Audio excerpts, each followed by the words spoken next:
Dreamers and dreamers, what is up? I hope you're all doing well. So I'm here with another trading update.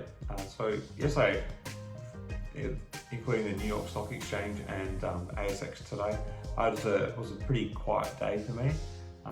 So as I was planning to, I did buy back into Workhorse yesterday morning. So there was a bit of a sell-off in the morning, and just trying to work out. So Workhorse hit an intraday low of 13.73, which was a little bit disappointing because I was hoping to see a bit more strength in that $15 sort of point of resistance that I had kind of seen in the previous few days, or for me over the last few days.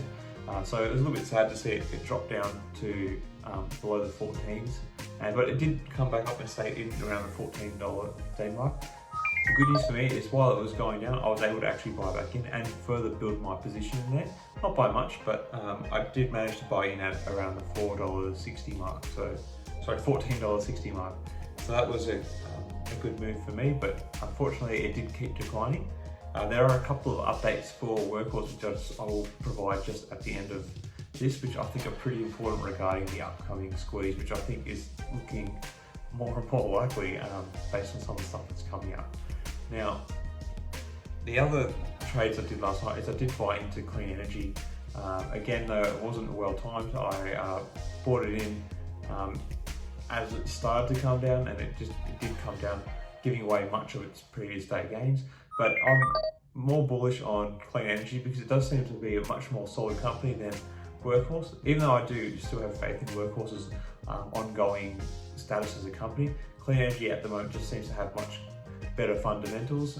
So for those stocks that I classify as meme stocks, clean energy tends to be one that does seem to be a bit more of a sure thing in terms of the quality of the investment. It's not as heavily shorted as Workhorse, so it's not as volatile. Yeah, so I'm pretty confident with that. On ASX today, nothing much really happened for me. So that's been it. The last 24 hours, I've literally done 2 trades. So it hasn't been a lot.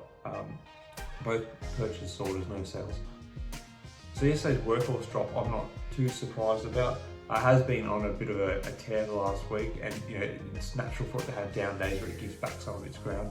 So it has receded a little bit, which is unfortunate, but you have to also put that in the context that in general, all the major all the major indices in America did decline yesterday as well. And today in Asia, most indices actually traded quite flat. So that's something to consider. Now, what has been quite interesting for me regarding Workhorse is last night, or over the course of yesterday's trade day, the short position in Workhorse actually grew by another 2%. It's now apparently over 50%, which is huge. This potentially makes this short position really big. So a potential squeeze is getting, it seems a bit even juicier. I don't know if that's the right word to use, juicy, but I'm going to use it here. It's a juicy squeeze coming up. Squeeze an orange, juicy squeeze. The other bit of news which came up for Workhorse is there was actually a fair bit of volatility in $60 call options for the stock. So that is quite interesting. That to me says that someone is pricing in that a bit of a squeeze may actually take place, and I'm hoping that is the case.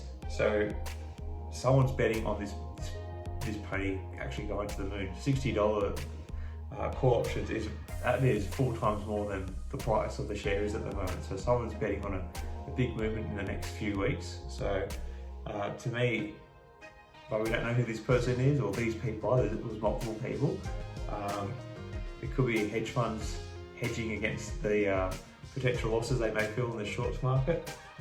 But the $60 call option, that's a big call. So we'll have to see what happens there. So to me, I think the Workhorse stuff is still definitely a play.